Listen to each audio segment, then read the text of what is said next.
Greetings, brethren, and welcome to another production from upa7.org. Today we will pick up the topic once again of the new codes and ask the question, can a committee decide what is truth or not? What we're referring to is there's a current effort underway amongst various Davidian leaders, whoever that might be, to go through the new codes and decide which ones are in harmony with the rod and which ones aren't. So this is an ongoing discussion that started here in the end of October 2021. So we want to ask the following questions regarding this. Who appointed or authorized this committee of men to make these decisions? What are the real motives behind this initiative? Does it have a chance of success, or is it doomed to failure? And finally, will these efforts help advance the original Shepherd's Rod message or hinder it? We're going to look for answers in the Golden Bowl. So we'll begin with this text for meditation.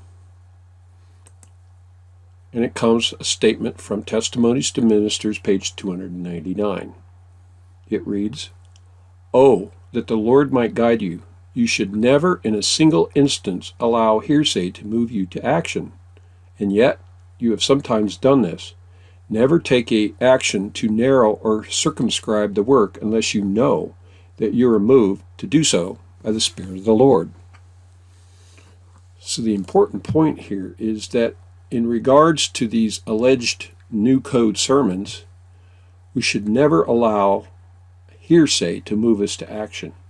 We can't go based on what some pioneer heard decades ago or reports of this and that. We really have to look for documented evidence in regard to deciding whether these new code sermons belong in the Golden Bowl or not. So this is a critical point. This alone would allow the wise to decide firmly, once and for all, that these sermons do not belong in the Golden Bowl. So why is it that people hang on to them? Well, what we're referring to is this idea of a committee that's formed between leaders, I guess, from different groups, Carmel, Mountaindale, Bashan, and there are going to be a series of Zoom meetings, and their aim is to review in closed-door meetings with Davidian leaders and elders the new codes one by one. These are the codes, for people that don't know, that were published after the death of Brother Houteff by Florence Houteff, starting with volume 10, numbers 3 and 4. And then after they're done with this, they're going to release a joint statement on which of the Florence Houteff published codes harmonize with the rod message. So this started on October 23rd. The host is Brother Rob Peralta. So this was the announcement that went all over Facebook. Where did this idea, who came up with this crazy idea? Well, this was published in a blog post run by Rob Peralta, October 2nd. A committee ready for business. With this cover, it actually comes from a new code code compilation from Lennox Sam, but this is what was stated in that blog post. Well, it became increasingly clear that we cannot depend on some of the old guard to come to the table for this most important endeavor. Therefore, as we supped with the Lord, the idea came. What he's referring to is back in August of this year, 2021, Mountaindale met for 2 weeks over the subject of the new codes. And guess what? Nobody changed. People dug their heels in. One half adamantly for the new codes, the other half opposed to them. So they entrenched. So, predictably, one could say when you can't harmonize in doctrine, then the result is inevitable. There's going to be a split. But I guess they don't want to acknowledge that, so they're trying to hold the ship together. And this idea came to hold these meetings with, let us call a series of meetings with leading brethren in Davidia. Who's that? We don't know. To closely examine one by one the new codes. We want to see which ones harmonize with VTH's published writings and which ones do not. In other words, we should be taught what should be taught, what should not. This is truly the answer to our situation. Really? We want to look at this a little more closely. Is this the answer, or is this actually a disaster? We're going to find out. So this is where the idea came from. It popped into the head of a certain Rob Peralta. So what's the agenda for the New Code Committee? This is published on Facebook, several groups, but this is the DSDA group, October 11, 2021. Subject: review of all the disseminated new codes one by one. Decide as a body which ones harmonize with the VTH published message. The codes that have false ideas, prophecies, contradictory statements will be highlighted and put in a final report. The committee will recommend that those new codes that go against the published writings of VTH be not included in the Golden Bowl, taught among us, or the SDA brethren. So apparently this committee is going to decide what's truth and what's error. Question: is that how the Bible works? That we trust in a committee of men to decide what's truth for us? Or is it an individual responsibility? Think upon that, brethren, as we go forward. So as they continue on, the goal is to make a unified statement / report from leaders of Davidian Seventh-day Adventists showing what should be eliminated from the Florence Houteff published codes and removed from the Golden Bowl. No longer should we as present truth believers teach or encourage a mixture of truth and error such as exists today with the use of the Florence Houteff published codes. To encourage all DSDA websites and teachers to at once clean up their sites / teachings and promote only that which is truth and in harmony with the prophet's inspired and published message which God led them to place in the Golden Bowl. Okay, this is presuming a lot. Number one, who are these leaders of Davidian Seventh-day Adventists, and who are they to decide what's truth and what's error? I mean, I think it's pretty clear by now to at least some wide-awake Davidians that what belongs in the Golden Bowl, that it's really simple. That's what was published by Brother Houteff while he was alive from 1930 to 1954. Ended with 10 Symbolic Code number 2, published October 1954. It's really that simple. But why crowd in things that came later? Furthermore, this dictate almost to that all DSDA websites at once clean up their sites. Oh, well, excuse me, is that presuming that they're all muddled with the new codes? Well, I'm sorry, but not all of them are. There are websites out there that are teaching 100% original rod only. I guess they don't want to acknowledge that, but it is true, whether believed or not. It's a fact. So I guess this goal is to coerce some people to quit teaching certain ideas from the new codes. Do you really think this is going to work? We'll find out. And then finally, they conclude with this inspired reference, 7 Symbolic Code number 712, page 18. A spirit of oneness can be maintained only by people who see eye to eye and who speak the same thing. And the only way that this can be accomplished is that each forsake his own ways and thoughts and in exchange avail himself of the Lord's. Okay, that's a true statement. But is this how you're going to accomplish it? Through a series of 7 or 8 meetings, each 2 to 3 hours apiece. And then a report will be made public, sent out to the field, and this will be important as studious evidence of our commitment when session comes to all the participating associations and groups. Well, I guess who decides who's participating and who isn't? And, I mean, this gets into all kinds of legal issues, but that's apparently what they claim to do. But the question is this how we come eye to eye? What about the individual? Can we trust these so-called committees or sessions or executive councils, many or most of which are unauthorized and self-appointed? Begs some question here. So we're told, and this reference was brought up in the first meeting, is teach according to that which is written. So let's read this because this really answers it once and for all. This is a statement found in Symbolic Code, Volume 3, numbers 5 to 6, page 14, published by Brother Houteff in 1937. It reads, teachers of present truth, having before them the example of the tragic results caused by conflicting teachings by the Seventh-day Adventist ministry, and, in addition to this, having been repeatedly warned to teach only that which has been revealed and published, stand in great condemnation before God when they set forth conflicting or unauthorized views on any subject.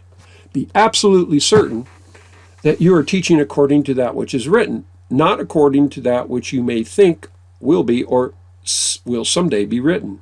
Failure to comply with this requirement will disqualify anyone as a worker in this cause. So it's quite clear here that when Brother Houteff used the word published, he was talking about things that are written and published, inked on paper, tracts, letters, books, etc.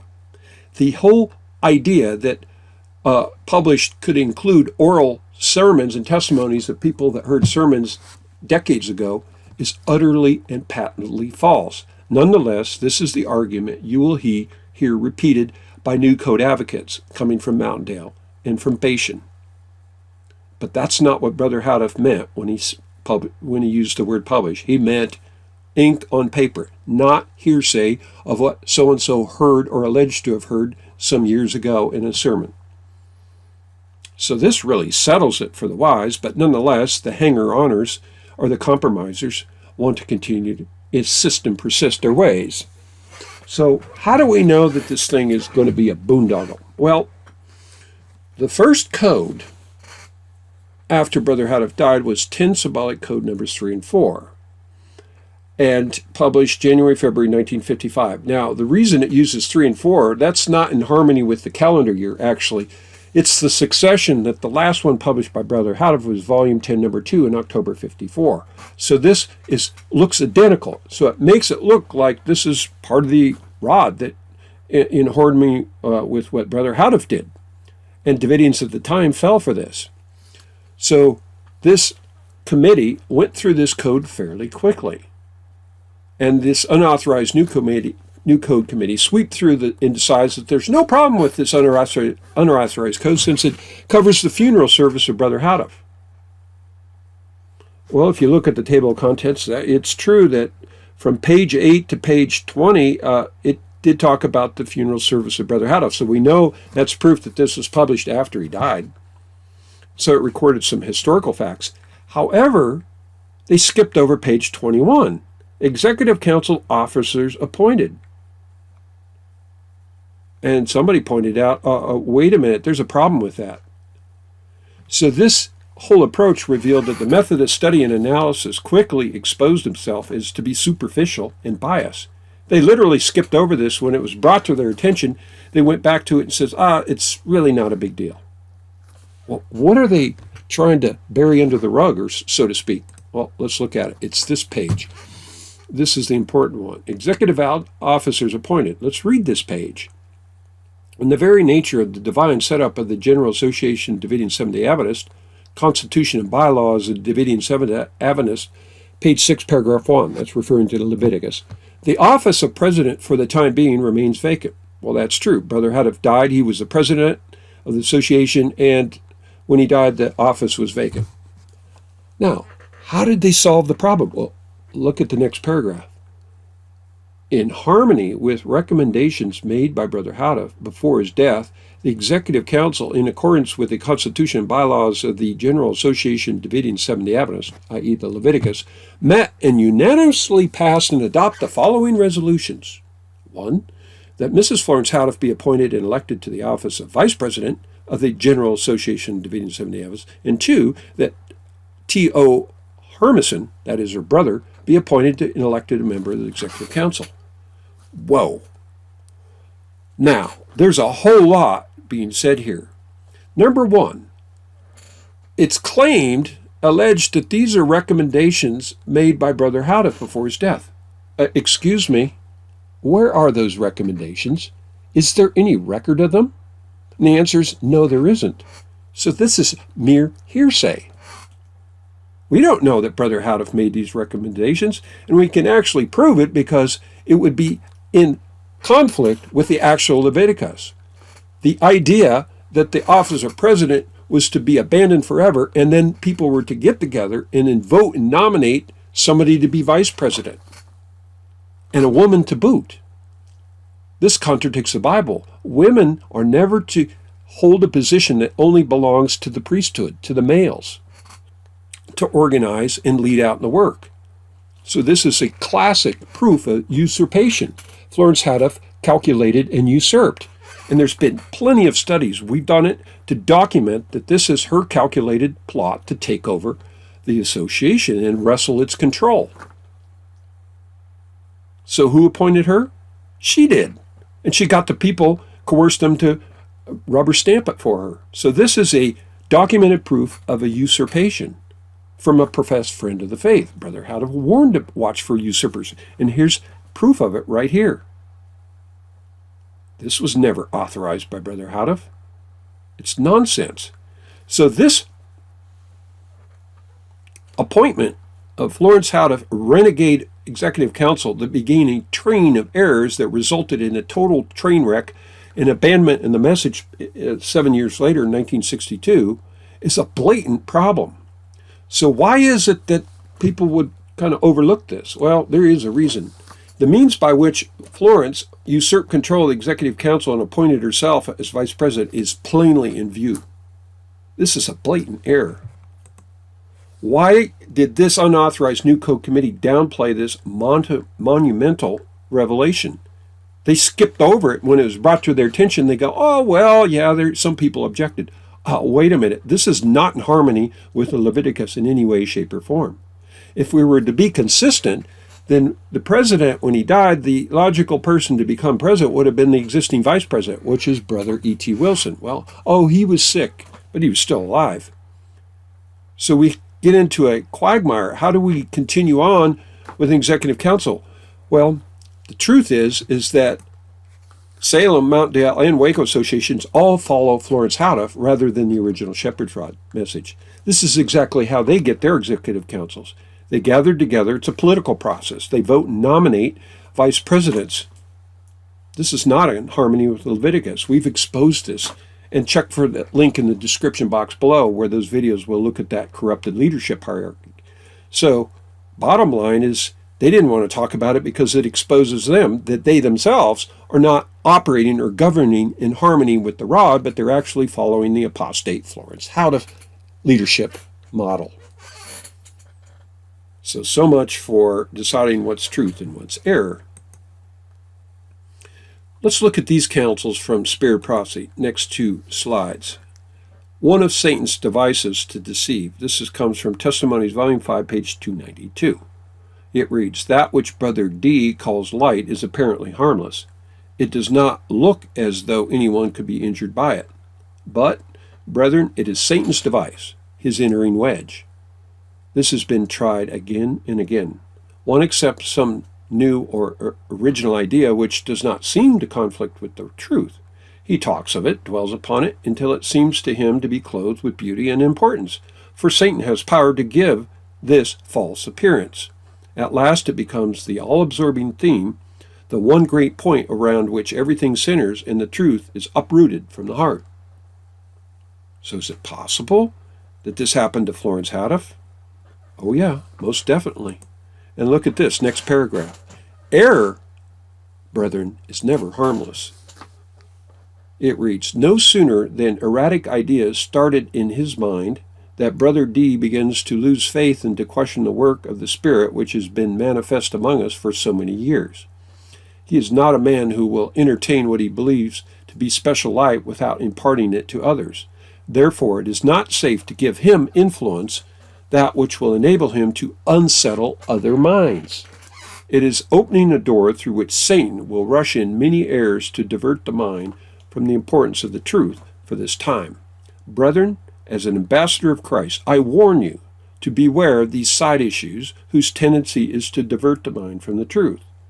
Error is never harmless. It never sanctifies, but always brings confusion and dissension. It is always dangerous.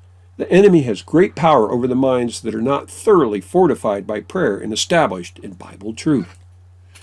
Brethren, have you ever applied this to this situation? That the errors of Florence Houteff were not harmless? They never sanctified, and they always bring confusion. Not only her false prediction on the 42 months, but the new codes, unauthorized new code sermons, and all the confusion from them, and her tampering with a message and completely rewriting it as the 11th hour radio messages, all things that have been thoroughly documented, taking the original rod message right into the ditch until God had to rescue it at the very end in 1961 to reorganize the message and restore the original rod. So yes, you cannot play around with the errors of Florence. They're not harmless. They will cause confusion and dissension. That's exactly what's happened. So you cannot tamper. You cannot compromise and say, oh, we'll take part of them as true and part of them, they have problems. It's either all truth or there's no truth in it. So what are some of the documented errors coming from the new codes? Now, this has been published and discussed for well over a decade, 15 years. These are some of the blatant ones. Jacob's time of trouble comes before Ezekiel 9. No, it doesn't.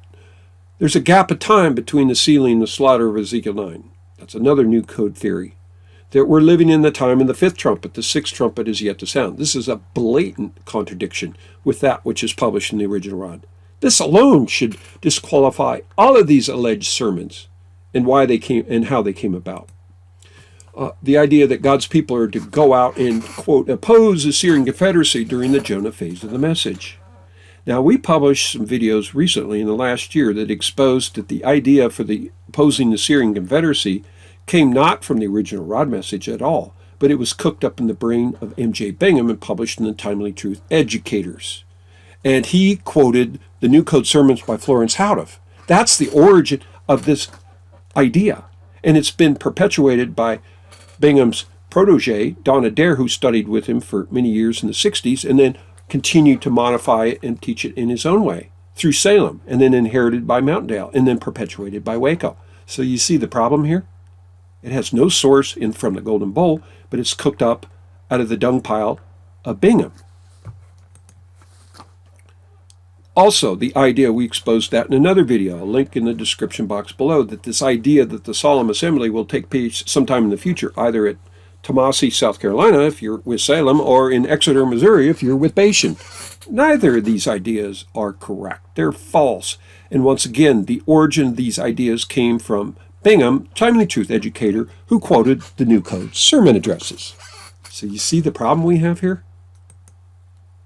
So the deadly source of all these errors, of course, is the New Code sermons. And here they are, all bundled up nice and neat, sitting in the James White Library of Andrews University. And at 70 Adventists, they think this is all part of the rod. But it's like, for example, Volume 11, Number 1. Why don't we publish that? Oh, well, because it has the obvious error of the 42 months. Well, if that's true, then why publish any of it? So all these things that look so close to the original, but they're full of deadly poison. Truth and error mixed. Who cares if it has truth? If it isn't all truth, then it's of no use whatsoever. But sadly, you would think it would stop here, but this has been perpetuated or propagated through the Timely Truth Educator, published by M.J. Bingham, and then followed up by Don Adair, who studied under Bingham and then later separated in 1968 or so, and went back to Carmel, and then published his books, Fall of the Protestant Nations, America 666, King of the North. And once again, these are all loaded with references to the New Code sermon, alleged New Code sermons. And this is where all the confusion continues to be perpetuated amongst Davidian groups. When are we going to wise up and separate from all of this? Lord have mercy. It's strange that Davidians claim to follow the Bible, but they don't believe it. They don't act according to it. We're warned, clearly the danger of adding or subtracting to inspiration. Revelation 22, verse 18 and 19. It reads, "For I testify unto every man that heareth the words of the prophecy of this book. If any man shall add unto these things, God shall add unto him the plagues that are written in this book." Verse 19. "And if any man shall what? Take away from the words of the book of this prophecy, God shall take away his part out of the book of life and out of the holy city and from the things that are written in this book." Brethren, do you not fear God? That this work started by Florence Houteff to add and subtract to the Golden Bowl and being perpetuated by Bingham and the Bashan clan and by Adair in Salem and Mountaindale and people in Mountaindale and Waco are tampering with inspiration? It's a fearful combination, and God will hold us accountable. We need to go back to the original published rod, and that alone. That's our only hedge of safety. So what is Davidians' greatest danger in light of this effort to try to sift dung from dung? Well, the answer comes from the Rod Answer, book number 1, page 67. An 11th hour movement, being the very last, that's us, is consequently in the greatest danger of all. And what is it? What urgency, then, that we keep our eyes wide open lest we too fall. All the more reason, then, that its adherents must be tested and proved worthy. What, therefore, is the first and gravest danger confronting present truth believers today? Brother Houteff asks the question, what's the answer? Are you ready? With the end of the long journey in view, the work was never so great, the time in which to do it never so short, and the labors never so few as now. Self-evident, therefore, is the fact that Satan's supreme effort at this hour must be to cause the time to be wasted and the work to go undone. So what are all these Davidians doing? Wasting their time discussing a topic that's been cleared and settled for many years. And meanwhile, the work of publishing the Rod message in countries around the world, the original tract literature, is being neglected. These associations are trying to rule and control the world from the United States. Meanwhile, the African countries have been starved for decades. And the efforts to get them set up to publish their own literature is now going forward. And they oppose it. Can you not now see why this is a dangerous thing to waste all your effort trying to compromise with error? It doesn't work. It will not work. It cannot work. And meanwhile, God's work goes undone. Do you see what trouble we're in? So what's the conclusion? The initial efforts of the Unauthorized New Codes Committee has proven to be an exercise in futility, as they pick and choose what to accept or reject based on preconceived bias of its participants. Really, are you going to trust Trevor Bingham to decide for you what's truth and what's error? Are you serious? See, they're committing the cardinal sin of trusting in the arm of flesh, and God pronounces a curse upon those that do. It's an individual responsibility to weigh the issues and decide based on weight of evidence. You cannot defer that to some minister or some executive council or some porter or some anybody. You have to do it yourself. So don't be too lazy to do that responsibility God holds you.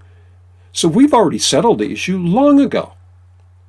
We're focused on advancing God's work, not on this foolish exercises. Furthermore, the multi-generational doctrinal apostasy perpetuated by Bashan, Salem, Mount Dale, and Waco will not be easily uprooted, as it serves as the foundation of most Davidian teaching coming from the Bashan, Salem, Mount Dale, Waco lineage. The only remedy is to burn all the new codes and return to the platform of the original Rod. That is the answer. It's plain. There is no compromise with error. Furthermore, this is the most serious realization that it is Satan's determined purpose to cause Davidians to waste their time wrangling over non-essential issues, while the great work of advancing the original Shepherd Rod message to reach 22+ million Seventh-day Adventists worldwide is wholesale neglected. Those, brethren, are the facts, whether they're believed or not. What are you doing? I ask the question to you listening to this video. What are you doing to help set up a publishing house in your country to reach the Seventh-day Adventists, because they need this message before Ezekiel 9 can come? Are you hindering the work, or are you going to join up and advance it? That's the question. So this concludes our presentation. If you have any further questions, comments on the subject, please subscribe to this channel, Universal Publishing Association, for future updates on this and other topics. And foremost, to request assistance to establish a original Shepherd Rod published house in your country or area, then please let us know. The mandate is simple. We need 1,000 publishing houses around the world, publishing 1,000 tracts a month. That would give us 1 million pieces of literature. That would equal the output of Brother Houteff per capita in 1954. That's what we need, brethren. So why are we wasting our time just wrangling between the new codes when we should stick with publishing the original rod message around the world? Africa needs it. Indonesia needs it. The Philippines needs it. Australia needs it. So let's focus our efforts there. If you need any help, then feel free to contact us anytime. Here's our email. Telephone, you can text or connect with us on WhatsApp. And one of our websites, whiteparish.org. So that, brethren, is the rest of the story. Let us seek God and cease from man whose breath is in his nostrils. Godspeed.